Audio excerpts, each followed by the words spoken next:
अस्सलाम वालेकुम, मेरा नाम है चौधरी आमिर। आप देख रहे हैं ट्रेवल वीज़ा सेंटर। उम्मीद करता हूँ कि आप सब लोग खैरियत से होंगे। आज जो वीडियो है ये हमारे क्लाइंट का कनाडा का टूरिस्ट वीज़ा अप्रूव हो चुका है, उसके हवाले से आप लोगों की स्क्रीन पे नज़र आ रहा होगा। ये वीज़ा कैसे अप्रूव हुआ, इनकी क्या प्रोफाइल थी, हमने कब अप्लाई किया, कब इनका वीज़ा लग गया, ये सारी डिटेल आज इस वीडियो में शेयर करेंगे।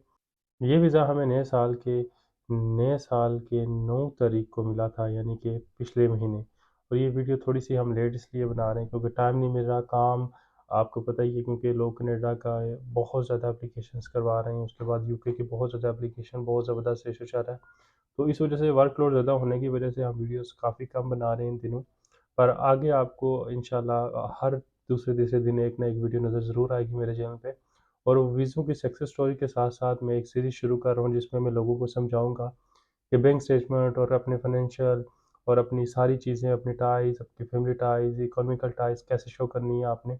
किसी कंट्री से भी आप अप्लाई कर रहे हैं, चाहे वो इंडिया है, चाहे वो पाकिस्तान है, चाहे वो सऊदीया है, चाहे वो कतर है, चाहे वो दुबई है, जहाँ मर्ज़ी से आप अप्लाई करें, आप अपने आप को कैसे स्ट्रॉन्ग शो करेंगे। ये जो मेरे क्लाइंट हैं, इनका वीज़ा जो है वो इनविटेशन बेस पे आया है। अच्छा, इनविटेशन बेस मीन के इनके ब्रदर थे, उन्होंने वहाँ से स्पॉन्सर किया था। स्पॉन्सर नहीं, सिर्फ़ इनविटेशन ही भेजा था और उस इनविटेशन पे हमने इनका वीज़ा अप्लाई किया। ये वीज़ा सऊदी अरेबिया से इशू हो गया है और सऊदी अरेबिया में अभी जो वीज़ा का रेशियो है वो बहुत अच्छा चल रहा है। अगर आप लोगों के पास इनविटेशन भी है या टूरिस्ट भी अप्लाई कर सकते हैं। अगर आपकी डॉक्यूमेंटेशन सारे जेन्युइन हैं, स्टेटमेंट्स मेंटेन है, तो आप आराम से सऊदीया से कनाडा का वीज़ा ले सकते हैं। अच्छा, इन क्लाइंट का जब हमने वीज़ा अप्लाई किया तो इनकी जो सैलरी थी वो 10,500 रियाल शो की गई, जो कि सैलरी स्लिप के थ्रू शो की गई। सैलरी स्लिप मैच करती थी इनकी जो स्टेटमेंट है उससे। उसके बाद 41,874 रियाल जो इनके अकाउंट में पड़े हुए थे एज ए सेविंग, जिसको शो किया गया, जो कि 15,000 कनेडियन डॉलर बनते हैं। और अगर बात करता चलूँ कि ये मैरिड थे या अनमैरिड थे, बिल्कुल ये मैरिड थे, इनके बच्चे भी थे, पर बच्चे इनके जो है वो पाकिस्तान में थे और इनकी फैमिली में से इनके ब्रदर एंड सिस्टर कनाडा में ऑलरेडी सेटल्ड थे।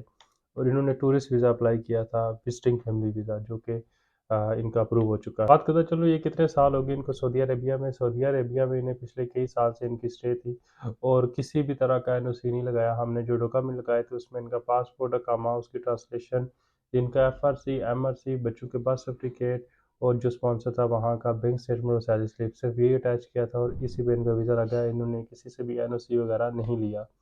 आप में से कोई बंदा अगर कनाडा का वीज़ा सऊदी अरेबिया से अप्लाई करना चाहता है तो उसको जो अहम डॉक्यूमेंट चाहिए, उसका अकामा और उसकी ट्रांसलेशन चाहिए, उनकी बैंक स्टेटमेंट चाहिए, उनकी सैलरी स्लिप चाहिए। एनओसी लेने की ज़रूरत नहीं है, एनओसी के बगैर वीज़ा लग सकता है। और अगर आपका कोई फैमिली मेम्बर या रिलेटिव कनाडा में मौजूद है तो आप ऐसा करें कि उनसे कनाडा में इन्विटेशन मंगवा लें और इन्विटेशन बेस पे थोड़े से चांसेस इंक्रीज़ हो जाते हैं, क्योंकि आपका जो पर्पज़ है विज़िट है वो क्लियर हो जाता है। अगर आप टूरिस्ट अप्लाई करते हैं तो फिर आपकी थोड़ी-सी ट्रैवल हिस्ट्री हो तो ज़्यादा बेहतर है। अगर ट्रैवल हिस्ट्री नहीं भी है तब भी, ये पिछले दिनों काफ़ी लोगों के वीज़ा लगे हैं कनाडा के बगैर ट्रैवल हिस्ट्री के, तो आप फिर भी अप्लाई कर सकते हैं। नए साल के बिल्कुल आगाज़ में हमारे जनाब यूके के वीज़ा अप्रूव हुए हैं, उनकी वीडियोज़ अब आगे आएँगी। उसके बाद कनाडा के 2 वीज़ा अप्रूव हुए हैं, उनकी वीडियोज़ भी आगे आएँगी। नया साल बहुत ही बेहतरीन साबित हुआ है ये पिछला जनवरी का मंथ हमारे लिए, क्योंकि हमारे यूके के और कनाडा के काफ़ी वीज़ा इश्यू हुए हैं। और वीज़ा इशू होने के मेन रीज़न्स ये होते हैं कि हम कोई भी प्रोफ़ाइल है उसको इस तरह डायरेक्टली अप्लाई नहीं कर देते। हम प्रोफ़ाइल की पूरी असेसमेंट करते हैं।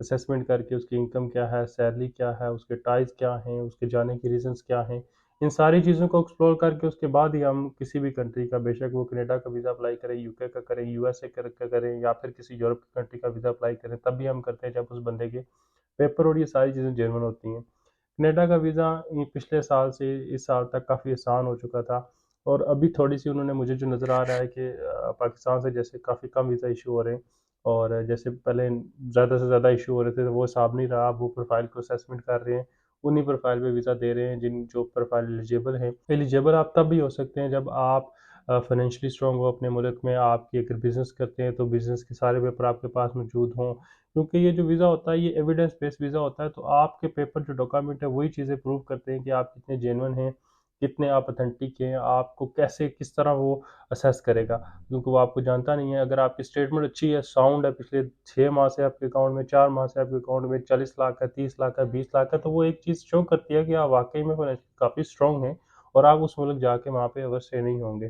जो वीज़ा अफ़सर का सबसे बड़ा डाउट होता है इंडिया, पाकिस्तान या किसी भी कंट्री का, जो एशियन कंट्री है उनके पासपोर्ट पे, कि बंदा वापस नहीं आएगा। जब आप उसको ये शो कर देते हैं कि आप वापस आ जाएँगे, आप यहाँ पे स्ट्रॉन्ग है, लिंक्ड है हर तरह से, आपकी फैमिली है, बिज़नेस है, एसेट है, तो फिर वो आपको आराम से वीज़ा इशू कर देता है। और ट्रैवल हिस्ट्री भी मैटर करती है किसी भी कंट्री का वीज़ा अप्लाई करें।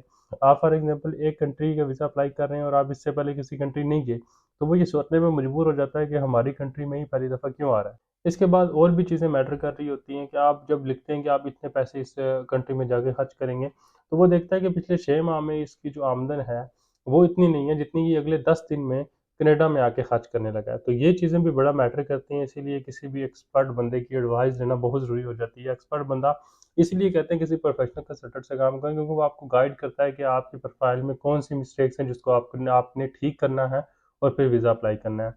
और किसी भी बंदे ने कनाडा का वीज़ा अप्लाई करना हो तो मेरा व्हाट्सएप नंबर स्क्रीन पे आ रहा होगा, हमसे कॉन्टैक्ट कर सकता है। अच्छा, डायरेक्ट कॉल्स बिल्कुल भी नहीं करनी है, अपॉइंटमेंट लेनी है, अपॉइंटमेंट लेके फिर मुझसे बात करना है, फिर आपकी जो अपॉइंटमेंट है मेरे से अरेंज हो जाएगी, मैं आपको खुद कॉल करूँगा।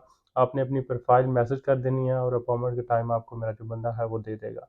उम्मीद करता हूँ कि आज की वीडियो आप लोगों को अच्छी लगी होगी। अगर इस वीडियो से ज़रा सा भी इन्फॉर्मेशन मिली है तो मेरे चैनल को सब्सक्राइब कर लें। मिलता हूँ नेक्स्ट वीडियो में, दुआ में याद रखिएगा। अल्लाह हाफ़िज़।